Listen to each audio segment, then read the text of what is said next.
welcome back to the Rise of the Runelords. It's me, the DM, and I'm Clinton, and I'm here with the Warriors of Light, led by Aiden, who's playing Vrasken. Hello. Alex plays Aristotle. We leveled up. Connor plays Hugo. I'm resetting the counter. How many episodes until we get another party attack? And then Nathan is playing Reetin. I have reading. I don't know. I have changed my mind. Vrasken is my most hated party member now. Roger that.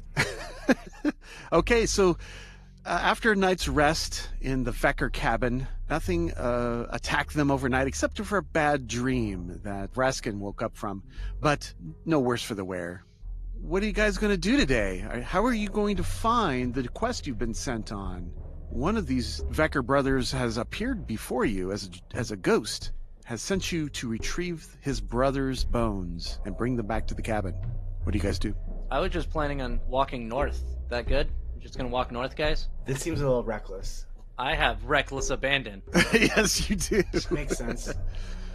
Off into the snow, huh? Okay, well, there's two areas of the north. There's one to the west side of the cliff you're on, and the lower section, or the upper section up the 60-foot cliff where the top of the cabin is. You can go east, and then north from there. Can I look outside and do a survival check to see which way I think would be the more proper route to take? Yes, you can attempt that. Go outside. It's total snow. It's been snowing all night long. The snow is at least 2 to 3 feet thick. Does a 30 find anything? Chances are you take a look in the mountains and it looks like the more agreeable pass would be above on the from the cabin front entrance at the top and go a little east and maybe northward. Okay, that looks better. So I'm gonna go in and be like, hey guys, it looks like we could go northeast, and that would probably be our best bet.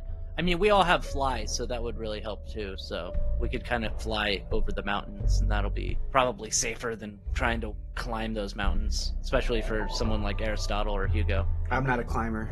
Yeah, I figured. All right, so you go to the top of the cabin then? I'm going back into the warm area. Yeah, okay. You have a vague idea of how to get northward. Is there any other ideas you guys might have? I have one that's kind of out there. What's that? We could ask God. Oh, Kyrgyz? I don't think he's gonna be very helpful. I can't ask that one. He's gonna be like, do you even lift, bro? No, I do not, Mr. Kyrgyz.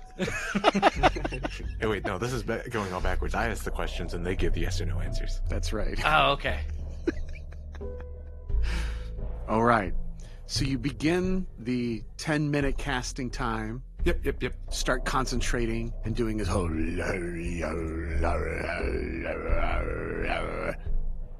He contacts other plane. You send your mind to Carcosa. Specifically, the ability is called Read the Tapestry. Aha. What this is once per day, Oracle of the Dark Tapestry can spend 10 minutes of meditation on the mysteries of the Dark Tapestry to send their mind to another plane and communicate with the strange aliens beings there. And then it functions as Contact Other Plane. Gotcha.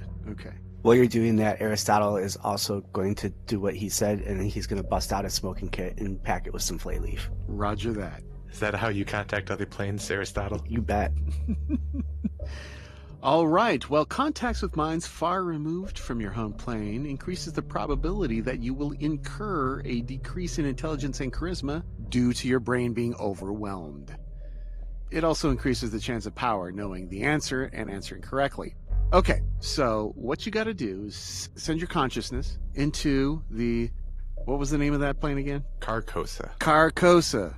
Uh-huh. And how many questions can you ask at 1 per 2 caster levels? Normally that would be 7 questions. However, I have a magical item called the Prophet's Pectoral. In addition to helping with the percentile roll that's made with using a spell like Commune or Commune with Nature or whatever, it allows me to also ask 1 additional question or gain 1 additional piece of information. So 8. Oh, 8. Okay. Well, first, roll an intelligence check against DC 16. Well, I rolled a natural 1 and got a 5. Oh, dear. Well... Hugo's nose starts bleeding. Yes, and from your eyes as well. And your intelligence and charisma scores each fall to 8 for 5 weeks. Okay. And you are unable to cast arcane spells. Yeah, that's a big bummer. Not that I was doing that anyways. Okay, so you get to ask 1 question. Would I still get the 1 more from Prophet's Pectoral? let's start with this one question. All right. So you send your mind to Carcosa. Describe what you see there. Sitting, like, cross-legged by the remnants of the fire, kind of with his hand on the King in Yellow book that he's always reading. You see him kind of let his head fall backwards, and as he zoned it out there, he finds himself sort of blending into the background. And once he snaps back to his senses, he's sitting on an impossibly long shoreline, listening to waves break, and Hugo opens his eyes for the first time to see in color for too long, much longer than he can remember, and he sees a sickening aurora of light emerging from behind a setting yellow sun, and the churning waves he was listening to turn to impossibly calm waters. And from that body of water emerges a miasma that gathers into a mist which sort of resembles a gargantuan humanoid in yellow robes. It approaches, and I'm not sure how Hugo really experiences this. I don't think it's actually speaking. I think it's more something he feels. Okay, ask your question. Hey there, God? And the answer... That's not a question. Oh, no, Clinton. It isn't? That's a bit. I'm willing to accept that as a question. Be gone. And you are shunted back into your body with a slam. Dumbfounded. Cool. You lost. You failed your intelligence check. The effect strikes as soon as the first question is asked and no answer is received. If you lose the intelligence charisma. Are you okay? No. Oh no. So your intelligence and charisma are reduced to 8. Yep, which means I can't cast spells. Oh no. He is dumbfounded, guys. Question. So Hugo slits his wrists. That's easy. No. I mean, oh no, I'm possessed. Roll for initiative. No, we have wands of restoration. Would wands of restoration be able to help with that? Probably not. No, it is set by the god. Your guy gave you an aneurysm. 5 weeks, huh? No, 5 weeks. Oh no. Yeah, because that's what this playlist is. Just sets. It's not a. It's just decreased. Mm-hmm. We could take a break for 5 weeks. I mean, ghosts, they're around forever. What's 5 weeks on 10,000 years? Yeah. Do we actually have 5 weeks? That's the question. Try casting it again. I physically can't. It's physically impossible for me. Well, I do have another question. Can somebody use a wand of restoration on me to get rid of this wisdom drain that I have? I mean, I still have access to magic. I just can't actually cast it on my own. The wand's doing the casting, right? Yes. Yeah, that should Alright. still work. You're doing a spell completion. Yeah, you still have the spells on your spell list, and all the other requirements are still there. Yeah, you can still cast from wands. You just can't cast your own spells. King and Yell is a dick. Yeah. I think you knew that. Kurgus is pretty great. Have you ever thought about converting to Kurgus? I really don't see that happening anytime soon. Well, you don't see much. What direction am I in? I have blind sense. I know exactly where you're at. Have you seen what the gods done for you? They took your eyes and your brain. That's true. And your wisdom. Or charisma. Also, I'm ugly. My charisma. That was an unfortunate roll. Unfortunate It was roll. super unfortunate. But no, seriously, can you cast restoration on me? I do it. Yay. And that gets rid of all of one particular type of drain, right? Like Yes, correct. Okay. You have to choose which one you want to heal, and then you heal that one. wisdom. Yay. Yeah. Good. Thank you, Hugo. Well, I mean, the best bet that I've seen, I think if we go northeast, we'll be good, and we can all fly up there. Okay, I'm going to remind you guys that yesterday you guys found in the strong room a ledger with some maps in it where they had mines located. Oh, yeah. Thanks for reminding us that, Vrasken. You should go get that ledger. Fair enough, I guess. Well, it's just in your stuff because you scooped it all up along with everything else in that room. We do have a scroll of limited wish still. This might be the thing for that. Oh, yeah. Is there some way to counter this? God fight. Yeah, if we do Scroll of Limited Wish, could we counter Hugo's, Absolutely. That seems like a kind of a waste of a wish, though. Realize what you have in that scroll. That's a very powerful scroll. Well, this is a very big problem. Yeah. It really is. We're losing our Hugo. Yep. Yeah.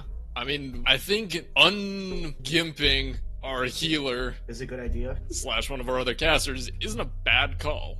I'm not sure I'd call him that. He does the healing. Yeah, he does occasionally heal us. You mean yeah, occasionally? He's the healiest. Begrudgingly. Yes. If I have to. Okay. So, is that on the table? That's on the table. The thing is, we've had this scroll forever. We haven't used it on anything. That's true. We don't have 5 weeks to wait. No, we don't. Are you sure there's not like a druid or the magus or something walking in the door? Connor, I like this character. Come on. So I do have one question. It's only half serious. If we kill him and then resurrect him, would he still have the negative intelligence and charisma? No. Okay, do what you want. What do you guys think? I think that we should probably save the wish for something, if we need it, but... It's not a wish, it's a limited wish. Right. I think we need to be distinctive about that, because wish is way more powerful. Fair. That's true. I say we should use the wish, although I am a little tempted to just kill him and have one of you guys resurrect him. But... I mean, we'd have to do it with the Scroll of Limited Wish, because... Yeah. Yes. Oh, that's true. Like, that's... And he'd lose a level. Yeah. We have one's restoration. We'll be fine. I'm saying yes for the Scroll of Limited Wish to get Hugo's charisma and wisdom back. I can second that. Okay. I'm outvoted. I think someone else needs to use it right now, though. Mm-hmm. I don't anticipate what else that we would need to use it for by the time that I, for instance, will get the actual wish spell. Yeah, you'll get that pretty shortly, right? This one doesn't need components, though, is all. That's true. With enough strength, I don't need components for anything, so... That's also true. It's not like we're hurting for gold. Yeah, okay. Yeah, let's wish it. Done. Oh, okay. No problem. You feel very confident. Yeah, I mean, as long as you turn off your Ring of Blinking, you should probably cast it. I don't wanna. Yeah, don't burn the scroll. Okay, fine. If you don't want to, then I should be able to without burning The scroll. reluctance here is amazing. Well, look, between the two of us, in character, it makes more sense for him to do it than me. I don't give much of a shit, but... If he burned the scroll, Reetin would just kill him. Then we'd be stranded out here with 2 useless casters. And then the dragon's gotta eat. Yeah. And I get hungry. He's had dreams about it. This is exactly what they wanted, guys. This is exactly what they wanted. They're winning. Alright, I will pop the Scroll of Limited Wish Okay. and use it to counteract the effects of Contact Other Plane. All right. The spell is cast, and Hugo's intelligence and charisma are restored to normal. Like a dent being popped out of a car, Hugo turns pretty again. You still have a use of the contact other plane ability, as if you were right before using your ability to contact other plane. All right. What's the worst that can happen? Double or nothing. It's like a do-over. Hugo's gonna wipe the blood out of his nose and let everyone know he's going back in. No, don't. What? Yes. No. Yes. No. Yes. What? No. Yes. I love this. Do it. Roll. No. Well, there was a DC 19 intelligence roll I needed to make. 16. 16? It's doable. No, it's. I have a less than 50% chance of making it. Okay, but if you want to try like someone like an outer plane demigod, that's DC 10. Let's try it again. Oh no. Oh no. Gonna roll negative. Got a 16. Okay, you would have done the other one, but fine. You contacted a demigod, an underling of the King in Yellow. So, what is your first question? I need to know, can we trust the spirit on its word to lead us to Xin-Shalast? The answer is, I don't know. Next, I want to know, is it possible for us to make it to Xin-Shalast on our own? The answer is yes. Should we be concerned about the howling that we heard earlier? No. We know that our foe is Karzug. Is Karzug's mind vulnerable? Fear? Yes. Good news, Vrasken. That thing you wanted me to ask is good. He is susceptible to fear. Delicious. Can you give me my goddamn vision back already? No. Wow, he didn't even roll for that one. Yeah, I figured I'd ask. Ask him how he's doing. I'm sure he doesn't get asked that a lot. The answer is no. Could you ask what creature made that noise? The howling noise? Could you tell me in one word or less what made that noise? Yes. Cool.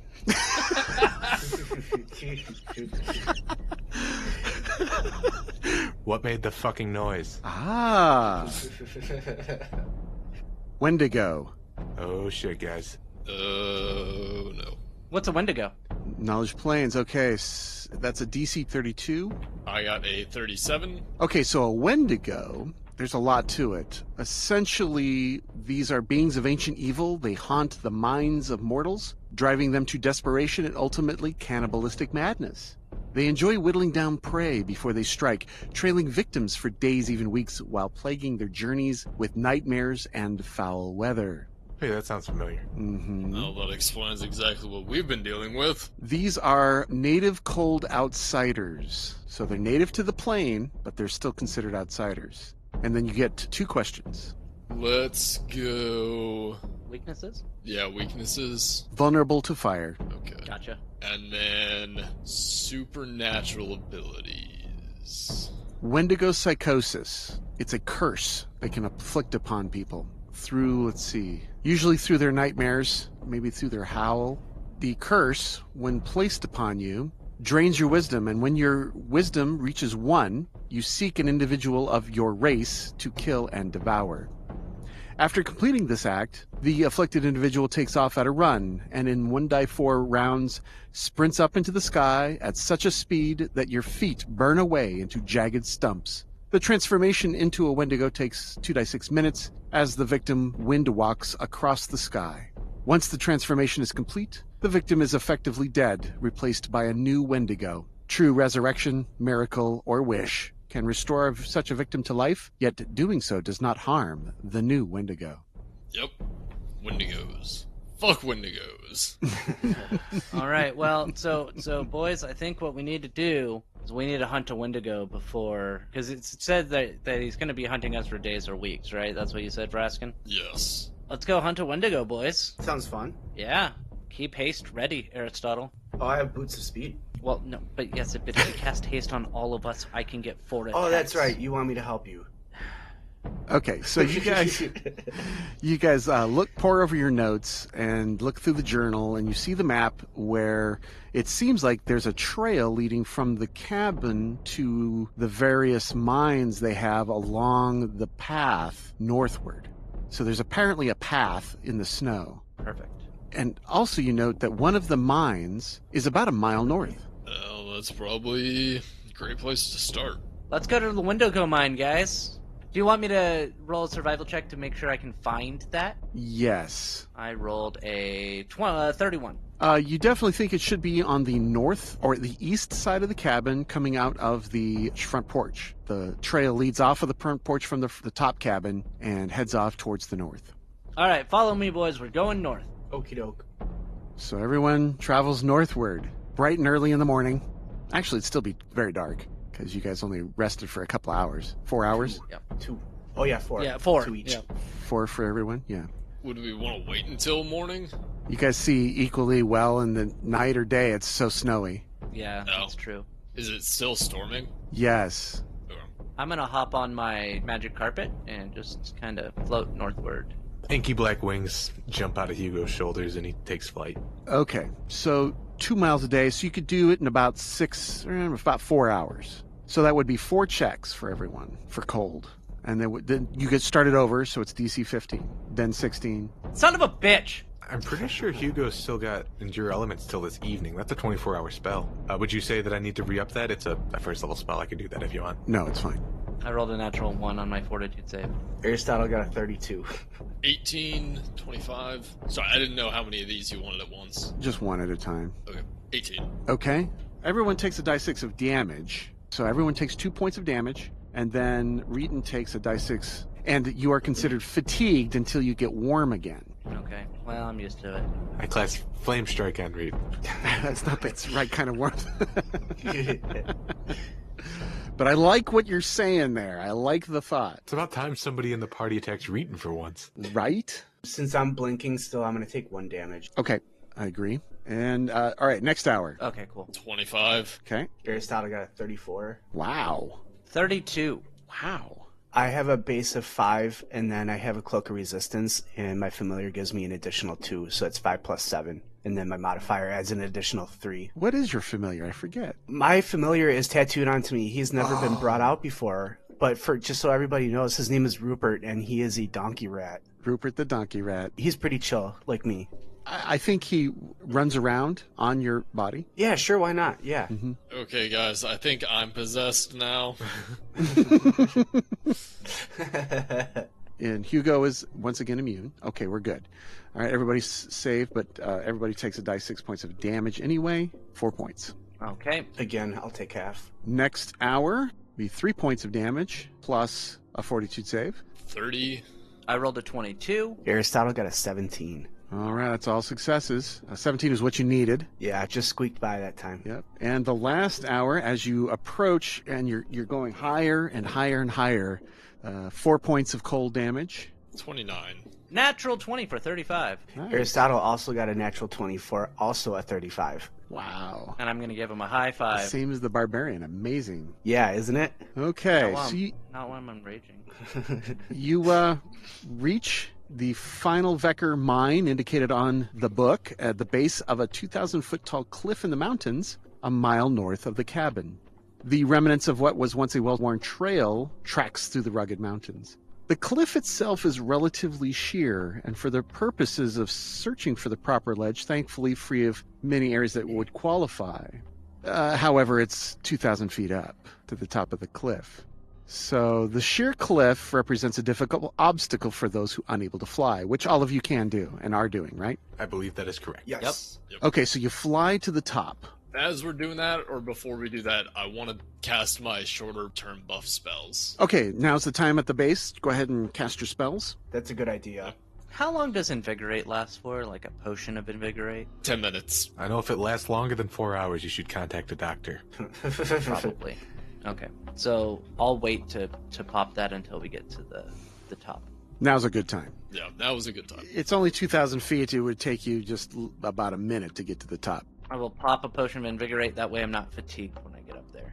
I'm going to do a regular invisibility on myself. Yeah, mirror image and blur. Mirror images, invisibility. Okay, so you fly up, straight up to the ledge. Now, the mountain's peak is right near this ledge. Trailing to a 5-foot wide shelf to the northwest and southeast, the ledge deepens into a flat area in the middle. The ground here is rough and uneven, covered with rubble and rocks, and when you're on the ground, it counts as difficult terrain. There's a layer of thick fog that obscures the ground to a depth of a foot. This fog extends out over the cliff and down 30 feet from the edge, so that you are unable to see through the fog. If you're unable to see through the fog, like you have fog cutter lenses or something like that. I have them. So Reetin can see through the fog and sees that the fog is like extending 30 feet over the edge. So it would be very treacherous Watch out, guys. to be near the edge, and you may stumble and fall. But you all are flying, so it's not a big deal. Okay, near the eastern edge of the ledge, which I don't know that you can see that far, right? I can see 60 feet and through the fog, but You're down to quarter that. So what's that? 15 feet. Okay. Same with everyone else. Okay, you know that somewhere to the east, through this fog, like a little, you can't even see that far. It's just too thick in the snowstorm. Who wants to move first? Vrasken. Well, actually, no, wait. I think Aristotle is invisible, so I would say Aristotle would be the best scout. Do you remember what happened the last time I was invisible and I scouted ahead? Yes, you're an idiot, but you're the best it was, option. It was you guys got attacked by mirror images of yourself because I was invisible. Just because I'm invisible doesn't automatically mean I'm a good scout. In addition to my unreliability. You are unreliable, but do you want the unreliable wizard or the unreliable bugbear? That's also a good point. So I should be taking the lead on this. Oh, if you insist. I don't, but I will. Before you go, you want invisible? Sure. Make you invisible. Bam. I failed my spell failure check. Let's do it again. Alright, that time. You are now invisible. Woohoo. Thank you. Okay. After the spell has been cast, you are free to move. 15 feet. Okay, you can just see the ledge here. You can see right here is the edge of the fog that's flowing off the ledge here that has a little walkway. Okay, I'm going to actually cast Detect Magic, because I do not want to enter that fog without knowing what it is. So you want, let's see. Okay. The cone. You detect no magic here. Okay, so the fog does not detect as magical. I will go 15 feet And the fog is only 1 foot above the ground. Okay. Well, then I will fly 5 feet above the fog.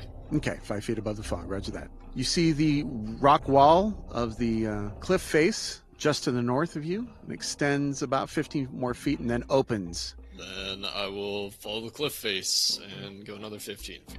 Okay, you see the cliff face. Again, it peaks about 5 feet from you. And then it travels northeastward. I would like to, while he's doing this, turn to Aristotle and be like, hey, I'm using my magic carpet. If we have to get into a fight or something, I'd much prefer to have normal flight. Could you just pop that on me, or Hugo maybe? I could do it with my celestial armor, but it might be better to have one of you cast it. You know, as much as I'd like to help you, I actually can't do that anymore. Oh, okay. So neither one of you can do that. I'll just use my magic carpet then. I can show you the world. Mm-hmm. Don't say anything else or we'll get sued. I will continue moving up along this. Now it's kind of turning eastward. That wall is, you're about 5-10 feet away from it. I'm going to try and stay kind of within 60 feet of them, so instead of exploring further east, I'm going to fly 15 feet down and just kind of continue patrolling. Yeah, okay. So you turn around every so often and you can tell where friends are because of their magic. No, I can smell them. Oh, and smell them. Yes, okay. Yeah, so just kind of exploring, and if I'm not seeing anything, I'll just... Yeah, you're not seeing anything. Okay, so you go out and you haven't seen the back end of this ledge either. And it's just a featureless fog that flows eastward to westward and then down about 30 feet or so, and then it just disappears off the edge of the cliff. It's like this constant roll of fog that goes down. It's not coming from the top of the mountain. Something in the back there. Did you find the cavern? No, I did not, but I didn't want to get outside y'all's range. I gotcha. There's a cliff face slightly to the north. If we hug that, we should be okay and stay above the fog. How about we all kind of just move northward or along the ledge and follow Vrasken? Okay. That works for me. Yeah, we can keep like a 20-foot gap or something between me and the rest of the party. And you smell Vrasken's trail leading off to the northeast. All right. All right. And it looks like the ledge opens up to the east. Aristotle is currently over the fog, but over clear space as well. Keep moving. Okay. Oh, I'm starting to see crosses. Yes, you see what looks to be like gravestones Uh-oh. sticking up out of the fog. We got gravestones. And hold on right there. Just stop there. As part of the previous move action, Aristotle is going to take out his wand of spell absorption. The wand or the rod? Sorry, rod. Okay, so there's something moving. Aristotle, Hugo, and Reetin notice something slithering, something long and snake-like, just outside of your vision. We got company, guys. Huge, moving in the fog. And with that, everyone but Vrasken is not surprised, and we need to roll for initiative. Reetin got a 14. Braskin got a 13. Mr. Hugo got a 22. Aristotle rolled a 1 to get a 4. Must be that flay leaf. And this worm-like creature appears. That's big. That's cool. It's white and blue. It's got what looks to be tough scales. It has a mouth with large rows of sharp teeth on mandibles. Yeah, it's gross. A nose-like object poking up, and it doesn't seem to have any eyes. As it rears up, and it needs to roll its initiative, getting a 14. Ah. Damn, it's fast. Probably all that spice it's on. Look at that blue on blue tinge. That's... I was going to say, he who controls the spice. All right. It is a huge worm of some kind. All of you can see it. Because it rears up as a monster to see. This is it's a magical beast. It's a knowledge arcana, so let's check to see if you determine it is a magical beast. Who wishes to roll? We all get the chance. I'd like. Braskin got a 25 with a 3 on the dice. Aristotle got a 32. Okay. We'll just go with the highest. This is a huge magical beast with a cold subtype. It is a frost worm. This immense white worm has a single circular eye in the center of its head. Wisps of icy fog waft up from between its mandibles. These armor-crushing jaws and flesh that radiates cold, a terrible keening cry capable of holding creatures fascinated. Frost worms are apex predators of the frozen tundra and glaciers. We could all ask different questions, I suppose. 25 is not enough. 23 is not enough for Hugo. Aristotle got a 32, so that beats it by 5. So you get 2 questions. All right. First one, vulnerabilities. Vulnerabilities, vulnerable to fire. Second, does it have spell resistance? It does not. Okay. I will relay that information to the rest of the team. Hey guys, it looks like a frostworm. They're pretty nasty, but they're not too hard to take down. They're vulnerable to fire, and they don't have any spell resistance. Just whack them. And Hugo is first to act. He has a partial action.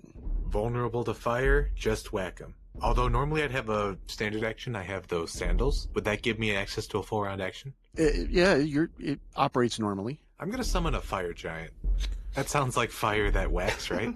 Okay. Yeah. All right, so I'll check in with y'all next turn. Okay. It's not there yet. I'm just showing where it's going to show up. All right. So it's coming down right next to Hugo. Okay. The frostworm goes next. It has a partial action. It has a 10-foot reach. Let's just open up with a breath weapon. 60-foot cone. Everybody Mambo. Everybody. That's everyone. So it's going to get Reetin, Hugo, and Aristotle. Okay. Not the one person who's flat-footed. Not that person. Just Right. Because I'm invisible, baby. I am also invisible, but it doesn't matter. It won't matter. Because it's still going to hit me. I have ethereal, so I just take the half from the blinking. Okay, so it's a cone weapon with a DC reflex save of 25. God damn it. I rolled a 23. Aristotle got a 20 on the die for a 33. And Hugo got a 34. Okay. 39 points of cold damage. Oof, so half would be 18, and then I'll take half of that. Okay. Reetin, you have a partial action? I know what I have to do, but it's gonna hurt. Can't you charge?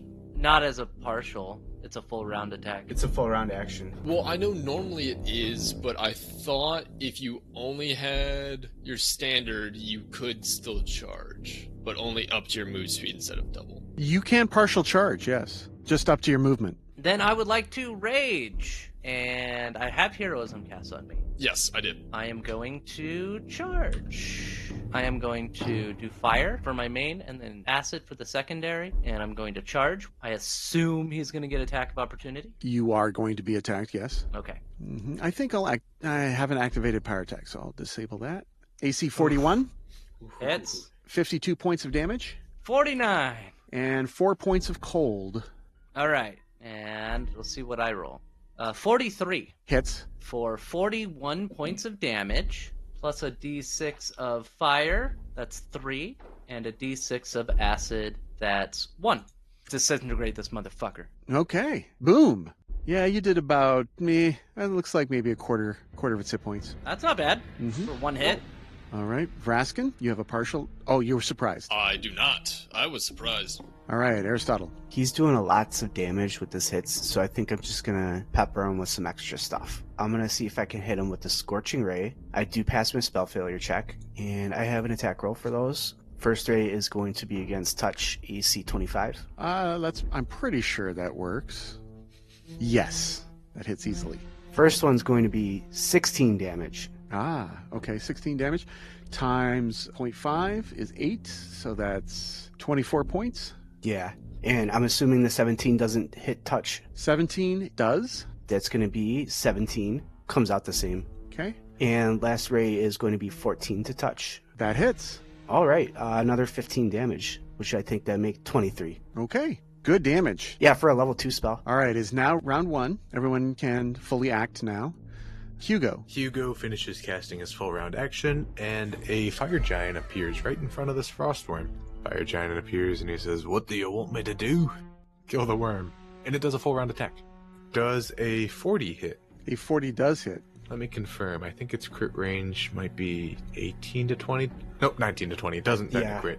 It will hit for 29 points of damage, though. 29 points, okay. Next is a 23 to hit. Any fire damage? I don't think on the greatsword. Let me double check that, though. Fire giants do fire damage. On the rock. I see this heated rock ability. I don't see it with their weapon, though. Really? Yeah. Sorry to disappoint you. Man, I guess so. It's a meat shield. Fair. Did that 23 hit? It's kind of a bad roll. No. Okay, and then the 20 misses. Okay. And then Hugo X, and he is going to, as a standard action, cast Flame Strike on the worm. Let me roll those dice now. And that's a reflex save for the frostworm. Yes, correct. Reflex for half, DC 23. 27. So it takes half. 22 of that is fire for whatever affects. 11. And from out of the fog comes that dwarf that you see. He's got a long white beard. He's got wolf-headed pauldrons and kind of like padded armor. However, his feet are blasted off. Oh, no. And he begins to moan, a horrible moan. Now, ghosts, they have their frightful moans. This ghost died in the throes of crippling terror. It emotes a frightful moan as a standard action after he made a move. All living creatures within a 30-foot spread must succeed on a will save or become panicked for 2d4 rounds. The DC is 22. What type of thing is this? It is a supernatural ability, yes. Aristotle rolled a 30. You got a 26. Oh, Reetin rolled a 20. Reetin got a 26. He saved. Oh, God. Vrasken got a 25. Oh. And the summoned fire giant got a natural 20 for a 29. Good job. Okay, and the frostworm got a 31. Wow. You should kill that guy, Frostworm. I was nervous about that roll. Me too. Sonic mind-affecting fear effect. Okay, so he's moaning like his moan.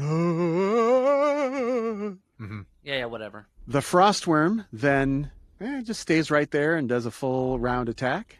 I think it's going to cleave. That would make sense. He's going to hit the fire giant, then Reetin, then whoever that apparition is. Oh, I forgot. I have standstill effect. The feet stand still. So when I hit Reetin, I could have had him stand still at 10 feet away and stop moving. Well, you didn't do that. I didn't do that. So I will power attack and attack Reetin first with a cleave. Oh, come on. Why you gotta be like this? You're the damage soak. All right, AC 35 for 53 points of damage and 14 points of cold. Damn. Rolls to attack the giant There you with the same attack bonus. AC 30, Yeah. 58 points of damage and 6 points of cold. I believe these guys are vulnerable to cold. They are. Yep, they are vulnerable to cold, so that's 9. Yep. Okay, and Reetin. I think that Aristotle and Hugo will be able to take out this frost giant. I am going to take a 5-foot step and do a full round attack on the ghost with Ghost Rager. The incorporeal ghost. And your Yeah. Ghost Rager, right. Rage, power attack. You know what? I don't know how many ACs this guy has, and not like I can stop being hit, so I'm going to use Reckless Abandon and do a full round attack and see what happens. Okay. Oh, that's a lot of greens. So, does a 56 hit and confirm a critical? Yes. Both and both. Yeah, does a 43 confirm? Yes. I would like to do 41 and 42 points of damage. And now you have full ghost touch ability, right? Yep. I have Ghost Okay. Rager, which means I can hit incorporeal creatures. All right, so that's 83 points of damage. Plus a d6 of fire, and then a d10 for burst, and that would be 4 and 3. Oh, damn. Yeah, I know. Does a 49... He is vulnerable to cold, so or vulnerable to fire, so he takes an extra 2 points of fire damage. So 6, and then 4 more, so 10 points of fire damage. I'm assuming a 49 hits, It does. threatens to critical, and then does a 48 confirm a critical. Yes. Why couldn't I have rolled this well on Vrasken? I mean, just I saying. know, right? No, that's for the best. Yeah. Okay, how much damage? Total of 66 points of damage there. Okay. And then another d6 of fire, which is only 2, and then a d10 of fire, which was a 5. So another 7 points. 10 points. And then does a 31 hit. With that last blow, he is rent asunder and disappears. Good. Barbarian's gonna barbarian. Yeah, that was awesome. I do wish I could have done that to Vrasken, but As much as Alright. I do too as a player, I'm also like, thank you for not doing that to me. Yeah. that's true, yes. That was like 160 points of damage in 2 attacks. No Yeah. kidding, that's frightening, dude. Yeah. Frightening. Hey, Clinton, are you doing okay? Or if you do, how you doing? Are you holding in? The CR-15 ghost is chumped. Totally chumped. Okay, Vrasken, you're up. I'm gonna 5-foot shuffle my way, just past Reetin so that I have a straight line of sight and line of effect on this worm. Okay. Yeah, you have a clear shot? Yep, invisibility is going to wear off as my jaw drops and a torrent of acid flows out. Okay. So make me a reflex save, DC 26. 18. That fails. So it will now take 83 points of acid damage. Whoa! 21 die 6? What? Yes, that is due to the fact that it is die 6 points of damage per sorcerer level. And this also stacks with Dragon Disciple, so base 15. Okay. Then I have the Robe of Arcane Heritage, which increases that by +4. So that puts it at 19 die 6. Okay. And I have my Amulet of the Blooded Draconic on, which increases the effective level by 2. Okay. 21 die 6. Yes, it is. 4 times per day. Amazing. But because I have this amulet equipped, I do not have Cruel, Domineering, or Vicious on my Claw and Bite attacks. Okay. I do take penalties. There are trade-offs for this. Okay, there are trade-offs. Okay. It is reduced to minus 56. Overkill. And just its head and most of its upper body are just melted away in the acid, leaving behind steam. We did it, guys. That was easy. You guys did it. It was easy, wasn't it? I assume one of these graves is probably the body. We just gotta find that and bring it back. Mission accomplished, guys. Yeah. I would like to use one more round of my rage and cast Renewed Vigor using my Headband of Havoc to increase it, which I believe makes it a 4d6 plus 8. Mm-hmm. Oh no, 1d8, sorry. I just want to heal a little bit because Reetin got hurt. Okay. So the combat is over. There's no more threats here. Karavek has been defeated. Well, his ghostly body has been destroyed for the moment. You need to search around the area, so go ahead and float about. I imagine the fire giant should be able to pretty easily cleave out the ground so we can investigate what's going on once we find what we're looking for. That or the goddamn dragon. All right, so you are free to move about the ledge to try to find Vekker's body. We should totally do that after somebody heals me. Okay, Vrasken begins to move about. Aristotle, what do you want to do? The fire giant, what is he doing? The fire giant is accompanying Hugo as we approach this closest...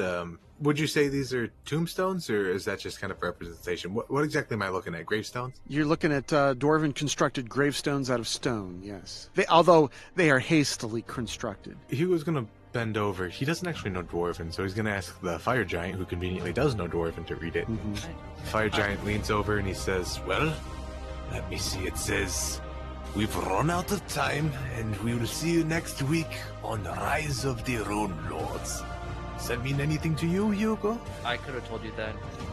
It means goodbye. It means goodbye? Yeah, okay. Goodbye, everyone. Bye, everyone. Goodbye. Bye. I read Dwarven.